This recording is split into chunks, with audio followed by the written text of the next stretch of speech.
Namaste and hello. Today I'll be embarking on an adventure to navigate why I started this podcast and how I personally find meaning in my own life, love, and money. From Nepal to South Korea to India, now in America, my journey has taken me from rural villages to the serene landscape and beautiful forests of United States. I'm thrilled to share my unique story and journey over time. I was inspired to start this podcast for a variety of reasons, but first, it was my deep, lifelong desire for human connection and discovery. Ultimately, this supports my commitment to making a difference both locally and globally, individually and collectively. Join me each week as I dive into the intersection of life, money, and meaning, sharing insight, stories, and practical wisdom to navigate life's twists and turns. Whether we're seeking financial freedom, personal fulfillment, or simply a good laugh, I'm here to guide us every step of the way. I am a seasoned financial advisor with the passion for unlocking life's true values and optimize money's growth potential.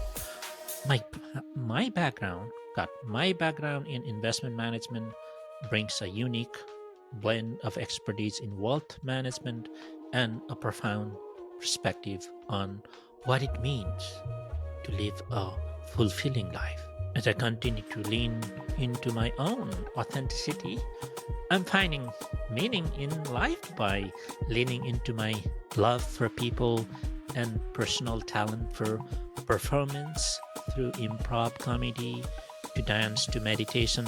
I'm learning that I'm not afraid to bring humor and authenticity to the table. So, follow Finding Meaning in Life, Love, and Money on Spotify or subscribe on YouTube. Don't go anywhere. We're going to do a brief meditation and start a conversation.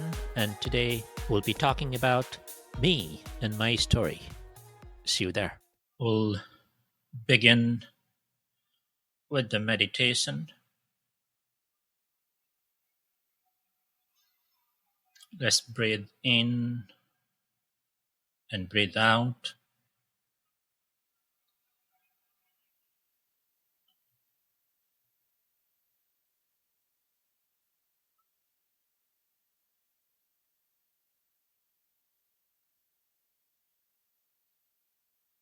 Well, if you listening to our conversation and driving, please don't close your eyes, but you can still do the meditation, breathing, and the rest. As we inhale and exhale, pay attention to our breath.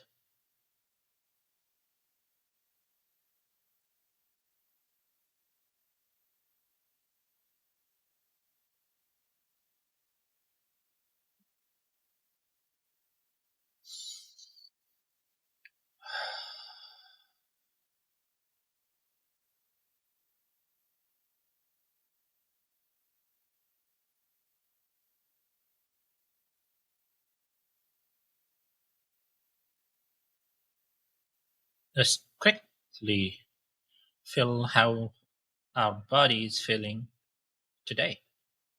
Now, let's observe quickly and feel our top of the head. See how we're feeling. Any tense, tightness, pain, anything you can feel. Go down to your forehead, to your nose, your cheeks, mouth, lips. Same way from the back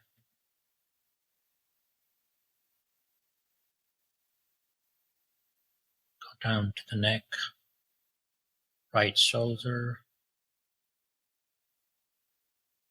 feel all the way to elbow, then all the way to fingertips.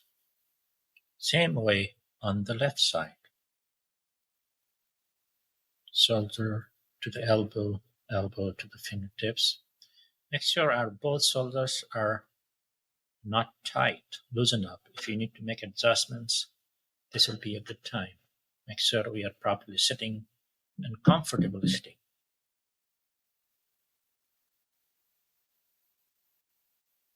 Pay attention to your spine from the top all the way down. Make sure it's straight and erected. Then your chest, abdominal, right leg from top to the knee. Feel the sensation or any tightness, anything you can feel. Pay close attention to it. All the way down to ankle and all the way to the toes. Do the same on your left, all the way to the knee, to the ankle, to the toes.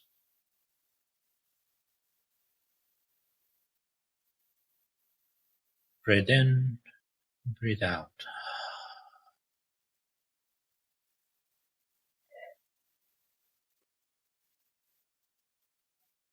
Don't forget to breathe. You can go back to natural breath, or you can inhale and exhale, or make sound as you exhale.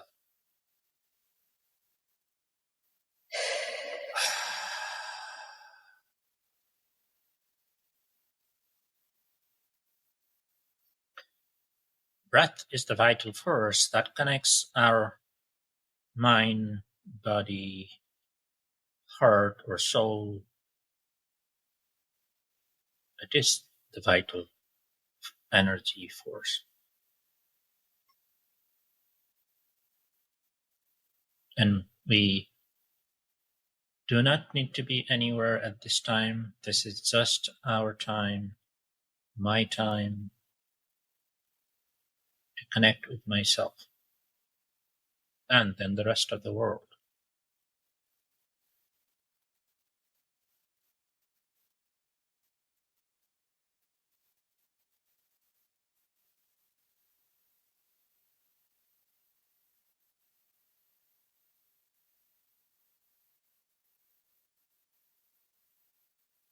If you're listening, you can continue this way for 5 minutes, 15 minutes, 30 minutes, or 1 hour, depending on your comfort level and practice. But today we can't do that much. In our 3 breath, we'll slowly open our eyes. Inhale. Exhale from mouth. Inhale. You can make a big noise. Exhale. Inhale.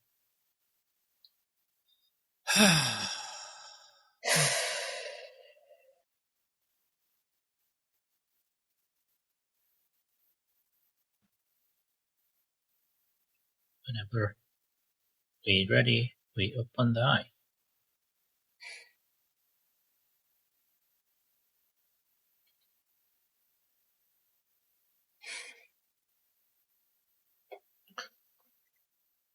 So nice to meet you. It's such a delight to have a conversation with you. Well, I'm excited to have a conversation with you about you. Maybe could you just give us what you do? Just brief so that Sure, people sure. know. I work as an actor, a singer, and a teaching artist. I am a vocal coach, and so I work with people to help them feel confident in using their voices and to get the most out of their voices that they can get. Thank you. Thank you. Okay, now the floor is yours. Wonderful. Well, I'm excited to get to know the host of this podcast. So, Suresh, can I start by asking you to tell me what is your philosophy in life? It's a big question to start with. Mm. Thank you for the questions. Yes, it's a big question, complicated questions, but I think it's important questions for me and for everybody because everybody will has their own philosophy in life, guided by their principles and values in life. So, but my philosophy is that we always have a good intention for people that will lead to good thoughts, and good thoughts will lead to good action, and good action will lead to karma, good karma, and that will lead us to happiness. Some people got happiness or joy or fulfillment. Basically, you're more satisfied if you can achieve that process and get to the end. All right, I appreciate that. So it all starts with good intentions. Hmm. That makes sense to me. Well, there are good intentions in life, Hmm. and then there's fun. And sometimes they can all go together. But what do you do for fun? What do you do to enjoy your life beyond what you do for work? And we'll talk about that. But what do you do just to have fun in life? Mm. One thing is just talking with you right now and podcast. So this is one of my new fun things. So that I'm doing it so that I enjoy talking with the people. I said, why not do it? That's one of the things that gives me more energy, right? So, and at the same time, we're trying to educate people and share information. So this has been just education, and it's also a lot of fun. Excellent. And I do a lot of other, not too many, but a few other things that is not directly work related. I consider them as fun. One of the things I enjoy dancing, I like to do improv. I'm just students of improv and acting, but it's fun for me. I'm not trying to be go to Hollywood or make big movies. So my objective is just to have fun and enjoy. So that's that. I do meditation, like traveling. Yeah. I like people or sort of other physical activities. I like to listen to the sound of the water. Yes. Yes. Interesting. I Mhm. also like to listen to the sound of water. Oh, Find it very soothing. especially the sound. There is a almost meditation part to it. The If we can really listen to the sound between the sounds, almost quiet place, that's where actually amazing. Yeah. Yeah. Yeah. Excellent. All right. Well, let's go back to this podcast that you started. So you started it because it would be fun, but I imagine there are other reasons beyond having fun and teaching people. Can you tell me about your decision to start this podcast? What do you really want to do, or why are you doing this podcast? Mm. Thank you. I've been thinking about this for some time. Then I just decided to do it not too long ago. The mainly is about sharing my my personal life's journey and some of these struggles, the story about my challenges in my life. And also, I have worked with thousands and thousands of people over time, and they're all humans, but they are yet they could go through very different, similar challenges in life. Mm. So, and at times we are very overwhelmed by all these struggles. So, in the podcast, our objective is to hear from other people's stories and how they're dealing and finding meaning in life. see if we can learn from each other, and so that we can also clarify things for ourselves and for other people to podcast, and Mm. that will help us to simplify things, and so that we can find meaning together. Clarity and simplicity in life. I Yes. can appreciate those goals. Mhm. Excellent.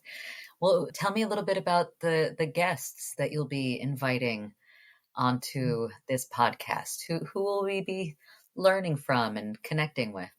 Oh, someone like you first, meaning artist, and also psychologist. There could be comedians and love goddess, and also corporate professionals. So teachers and students and leaders and followers who are in fact true leaders, in my view. So we'll have very authentic and inspiring conversation, so that we can learn from each other the true stories. That's our objective, because I think that's where we can get a lot of benefits. Excellent, excellent, wonderful. Well, would you mind sharing a little bit about your own story, about your journey in life, a little bit about growing up and I guess you're still growing up. We're all still growing up, but will you tell us a little bit about your journey in life thus far? Sure, of course. It also depends how much time you have. Uh, Well, I guess we're gonna keep it, we wanna keep this within a certain time frame. So I uh, guess we're looking at the bullet points yes. of the journey of growing up as Suresh. Great. I grew up in a small village of maybe 3,000 to 3,500 people. And the life was very simple. That's where I learned simplicity, the concept of simplicity. The life was very simple because we didn't have any electricity, we didn't have any running water. There were no cars at all. Everything, everywhere we went, was walking up and down the mountains. Played with goats and buffaloes and cows and chickens and all sort of thing. And also, what was fun? I thought it was not fun when I was there, but after I came to US, I think one of the fun thing was that I was really good about harvesting marijuana. Okay. Because we had marijuana everywhere, right? Growing Yeah. in the farm, and we used that. Sometimes people come and buy. I don't know why. I had no idea why they bought it, but I was such a small, and but we save also use for sometime for animals. Then why it was funny, because people are debating here in U.S. whether it should be legal or illegal. It should be used for medical purposes or not. I said, like, they should bring me and testify so that I can tell them it is works, because I used to saute marijuana and its seeds in saute, like in a pan, right, and Mhm. mix it with the food and give it to the goat, and it will fix their stomach virus or diarrhea completely. Really? Yeah, of course they will get frisky, but Frisky is better than diarrhea, I suppose. and I had four brothers and sister. Mm, Okay. I'm the youngest one. We have an amazing, good relationship with each of them, with all of them. Wonderful. So two brothers and two sisters, and my father was head of the village that time, similar to they call mayor or whatever they call it. So that's. Then I moved away at age 13 to go to different city so that I can attend school.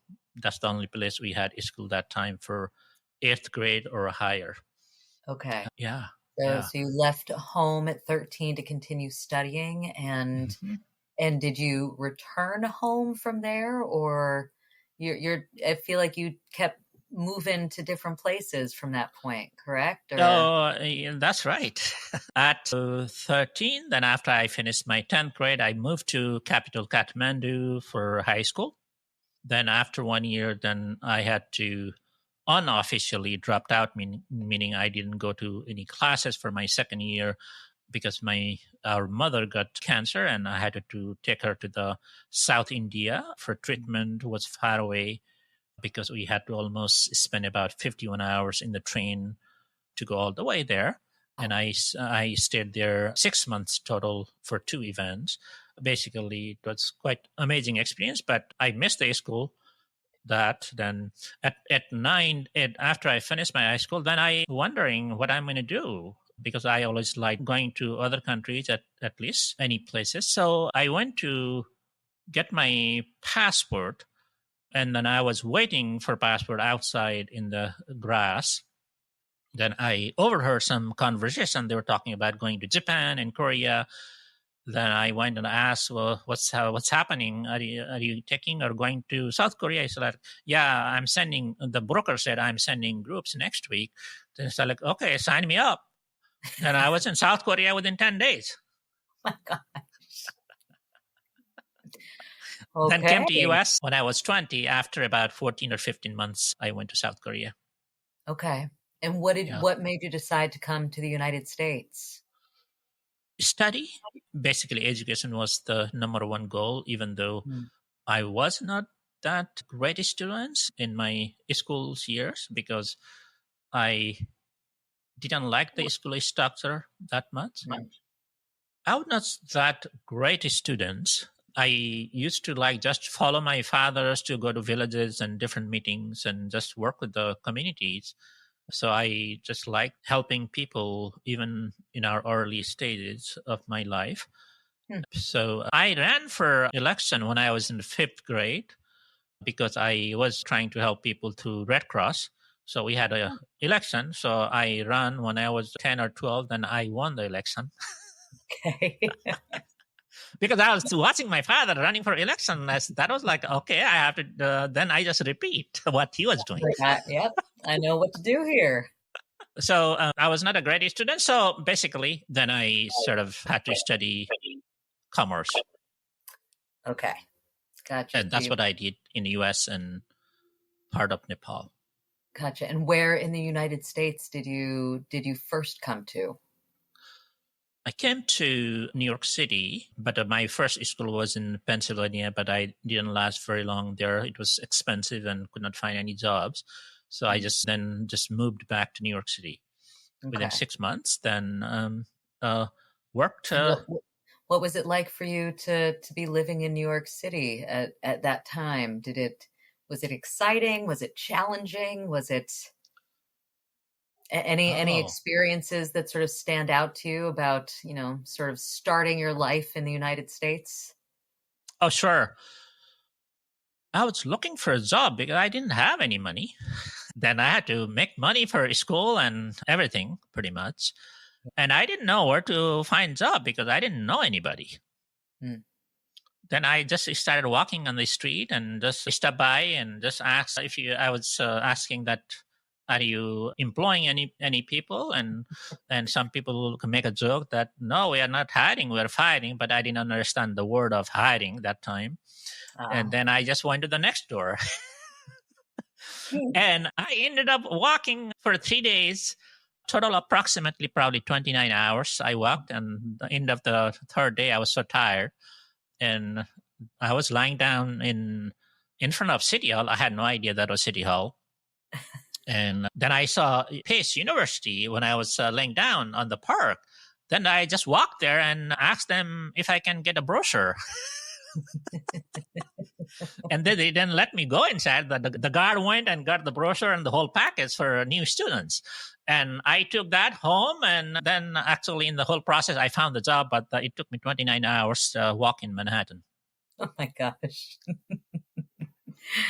All right. Well, And yeah. and that sort of started you out in your United States life. So what is it that you do professionally now? And did it sort of start there in what you were studying in New York at the time? Is that A great question. After I finished undergraduate, I got a job in New York City, Manhattan, at a big financial institution in finance area, because that's what I studied in my undergraduate.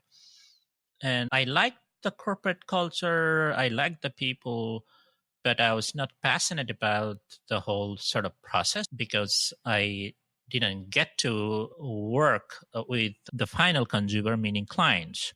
So we're just supporting sort of people in the corporation, then other people will actually be indirectly working with the clients. I Right. felt later that I enjoy more working directly with the people. Then I moved to Midwest, and then I was looking for a job. I could not find a job again. Then went for interview. Then they hired me as a financial advisor right away. That's how I started in being a financial advisor. And I really enjoy. I didn't realize I didn't plan to be a financial advisor in my whole life, but I was not sure when I started. But I start really enjoying that part. And now what we do is in my profession, we provide investment management services. We do financial planning services and tax managing services. Excellent. So yeah. Excellent. Wonderful. And did you start your own company, or what is the when you say we provide these services, who is the we that Mm, you are speaking of? mm, mm. I worked for big financial institution for number of years. They were like number one and number two and number 10 in the whole industry. Then I think I was always curious and very think independently. And as I working with all these people, they always I felt like I was inside the box sometimes, and you could not really do cannot be creative because you have to follow their process exactly. So what I decided, like, oh, maybe I can just start my own company. And I started my own company called Balance Investment Company and independent. So we have a small team and we love working together. Excellent. Excellent. And so if you had to tell somebody why you do what you do, it sounds like a lot of it comes down to your enjoyment of working with people and helping people, Mm, right? mm, So mm, why do mhm. you do what you do? I really enjoy working with people and solving problems. When I was working with the people, I didn't know initially whether I enjoyed the technical side of financial planning or investments and analysis and all of that. The more I work, then I start finding that just understanding their values, what it means to them, and breaking down those into goals, then connecting those goals with the money, how money can help to achieve their goals in life. I think that's what I found my passion by by accident. That I didn't plan to find passion because I didn't know what passion was like.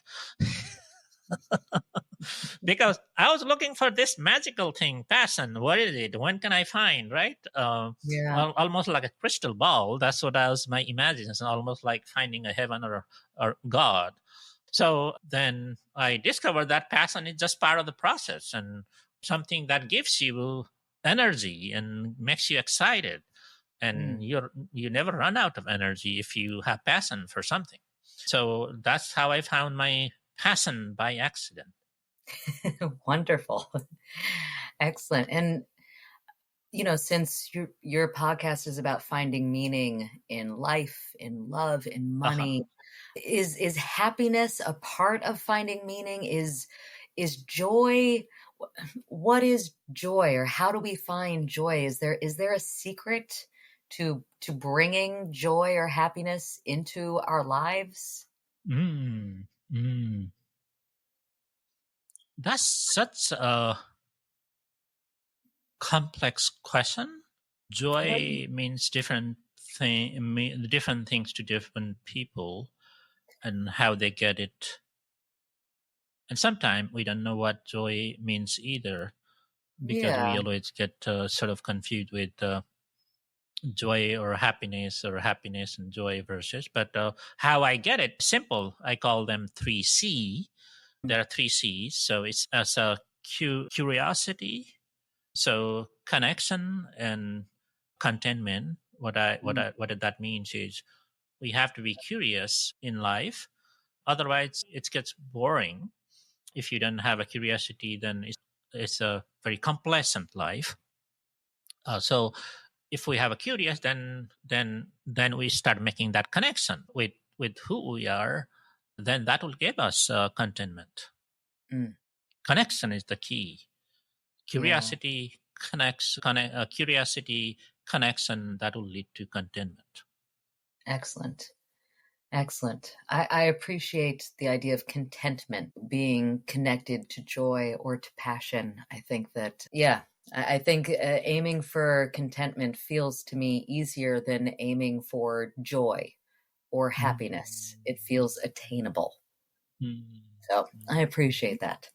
I would like to talk a little bit about spirituality, since I mm, know that, you consider yourself to be a spiritual person, and you have been practicing meditation for quite some time.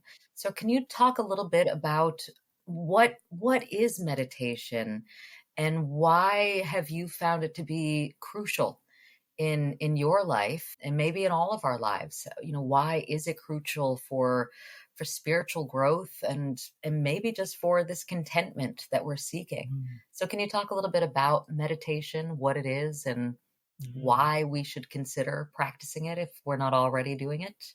Sure. Meditation is such a also very complex topic, Mm. and it's hard to understand easily. Meditation also is a very personal journey, which is all in spirituality. Meditation been out there at least 25, 2600 years, because that's where when Gautam Buddha was born in Nepal, and we've been practicing that. And we had other type of meditation before that in Hinduism and other cultures for thousands of years before that. So it's been out there for many years. What meditation, of course, different groups define differently. What it means to me is meditation is when you do meditation, you coming to home. It's you're coming to home. This is you. This is your home. Mm. Um, so that's what meditation I feel like. It's about connection again. You're connecting with yourself, and then grow. We have connecting meditation will connect your whole system, whether it's a mind or heart or body. Uh, and breathing technique will connect. That's the life force for all we do.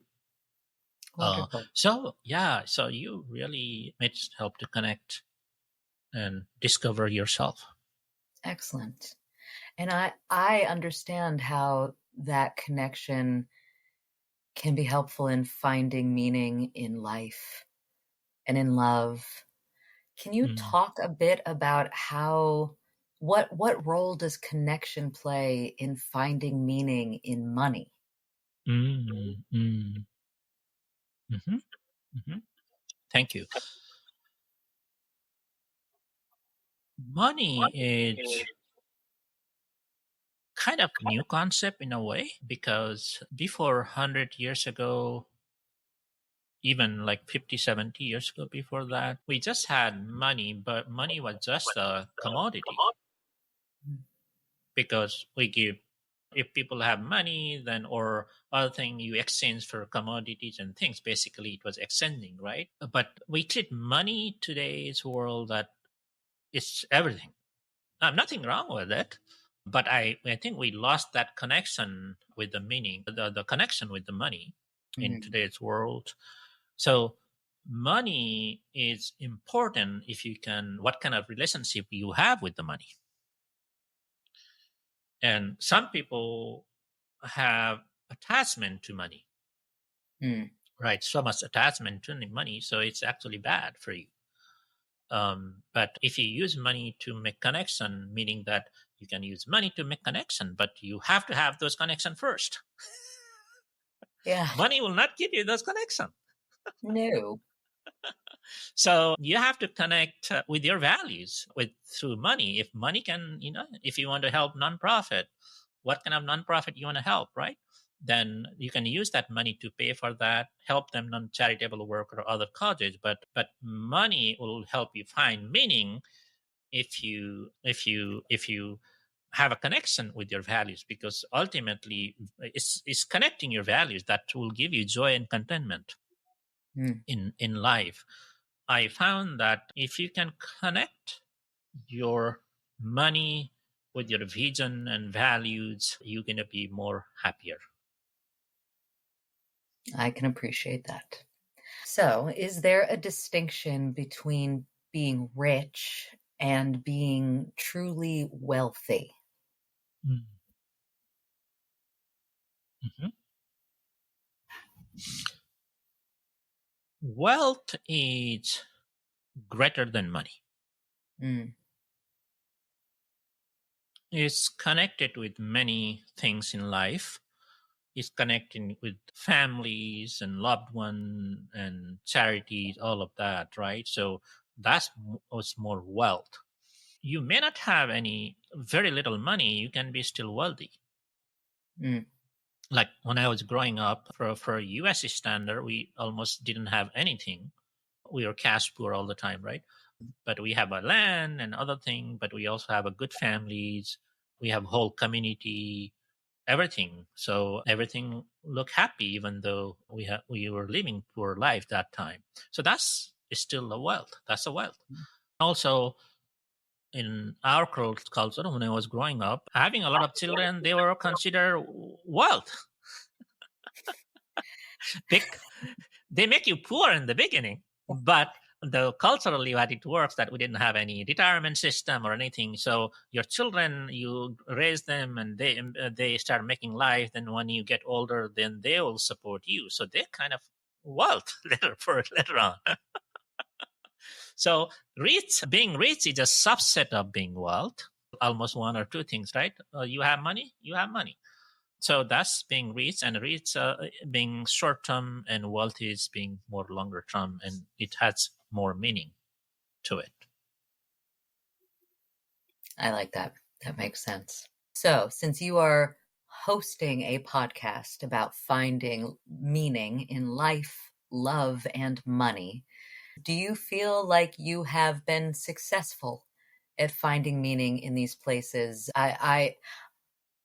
I would assume that you consider yourself to still be on a journey, that there is no, end to like, up, I've made it, I'm satisfied. But I don't know, maybe you see things differently. How much are you still on a journey to find meaning? How much do you feel like you have succeeded in finding meaning? How much do you struggle in finding meaning Oh, in any of these areas? I don't think there is a point that you could say that I'm done in finding meaning in my life, but you find meaning in the things you do on a daily basis. That could be, for some people could be small things, for some people could be big things. It's very personal, and people find meaning different ways because it's different for everybody. For me, finding meaning means helping other people. Finding meaning means connecting with myself first, also, because if I don't understand myself, it becomes very hard to understand other people. Mm, So so finding meaning actually begins with you, yeah. yourself. And once you understand your values, what's important to you, then you start making those connections. So it's if you can make connection with the things that you enjoy, that's how we find meaning in life. So, but before you find, then you also be able to clarify and simplify, because otherwise if you do also too many things, then it will be hard to find true meaning. So in a sense, it's less is more. In the beginning it will take a lot of time. That's why meditation is so important, or spirituality in general, because that will help you to ground it and have more clarity about what you enjoy, what you want to do, what is important, right? Then you start making connection. Then you might be just happy doing two three things, Hmm. and you can go deeper and deeper in those things rather than doing 50 different things or buying 50 different things, because ultimately we just are happy with few things. If you can go deeper and deeper and deeper, we need less and less and less. Yes, I can agree with that. So you had mentioned, spirituality and meditation. It sounds like you use these almost like tools. These are tools you can use to bring yourself closer to finding meaning. Are there other tools that you use, other ways that you put yourself out into the world, or other ways you seek to connect? Yeah, Mm, is it, are you always seeking connections with other people? Is there something about being on your own and just, connecting with mm, yourself? Is there something about connecting with nature and the world around you? mm, It seems like meditation can be a tool to connect, with yourself as well as the world around you. I'm wondering if there are other tools that you would use to seek connection. mm. Uh, for people, they connect different ways. Everybody's different. For me, connection, there are tools that you can use connection. One of the tools I always use is meditation. Is one of the connecting force for me. Meditation sometimes is a misguided. There is sometimes misguided perception of meditation because there are so many different groups of people, or people who have not done meditation. Then they have a different meaning of meditation, and they will start doing on their own. So there are different ways. So some people might believe that it's a meditation is about controlling your mind. Meditation usually is not about controlling your mind. Nobody can control your mind. I know I've tried. It does what it wants to do. Because if we think about why our mind expresses logic and everything, it's coming from our body, right? Yes. Because if I pinch here, then it will send the information. That's why brain will respond to it. But the Mm, brain is everything. Brain is getting from our body. true. So can I say, brain, that can you make a pain right here for me? It can do it. So meditation actually helps you feel your body, Mm, and once you feel, then it will start purifying whatever clarity, all of that. Then the mind will actually start working better and make mm, better decisions and better judgment, because mind is just a tool. So meditation is one. Other way I connect is music, dancing. mhm. Also, great way to connecting yourself, because in dancing, yeah, you really connect with yourself. It's like a meditation, different form of meditation. And of course, going to the walking, nature, travel, all sort of things. So there are many ways people connect, but you have to find what it works for you. Why that, so that you can go deeper and understanding yourself better. Wonderful. Wonderful. I'm curious, if are there any things in particular that you are most excited about in the conversations you're going to have with people, either the conversations themselves or sharing it with other people? I just, as you are preparing for, all of the conversations, I'm just wondering, how you're feeling at this point. If there are certain things that you're excited about, or questions that you want to ask people. I am curious to know where you are at, the beginning of this journey that you're on. Mm, mm, A mm. journey as a podcast host. I'm hoping to have, as a podcast leader, that have a authentic and inspiring conversation with our audience through our guest, so that we can connect important things like money, love, and meditations, Mm. so that we can all find meaning together. So that's really the objective ultimately, so that we can simplify, clarify, and connect with important things like love, money, and meditation, so that we can all find meaning. But we'll have a lot of other conversation and guests. We learn from each other. I mean, I'm not a perfect person. Neither other people are, because that's actually, if it's perfect, they are boring. They're complacent if you're perfect. Yeah. Then if you're perfect, then what are you going to do? You're done. So that's why I read the quote. It's called, "When you are perfect, I love you. When you are less perfect, I love you more." Yeah. So if people are unperfect and try to be more perfect, then that's where the amazement and excitement is out there. Yeah. Excellent. Excellent. Is there anything else that you would like to say either about this podcast or about yourself? I would say that clarify life through whatever tools you have. It could be meditation, could be swimming, could be dance, whatever it is, and simplify those things, um, because that will help you achieve more. Actually, achieve more because you'll have a more focus, clarity. That means you'll have more time to go deeper and deeper. That will help us achieve joy or contentment. So just less is more. So clarify, simplify, and connect. Basically, that's what it is. Connect with your values, and that's actually will make us more happy. Well, I I support that goal. I I hope that all of us can find some simplicity and connection in our lives. Suresh, it's been really wonderful talking and getting to learn more about you and learn more about this journey that you are taking us on with this podcast. Oh, thank you so much. It's such a pleasure to have a conversation with you, Meg. Yes, excellent. Thank you for tuning in to Finding Meaning with Suresh Basnet. I hope you enjoyed today's episode as much as I did.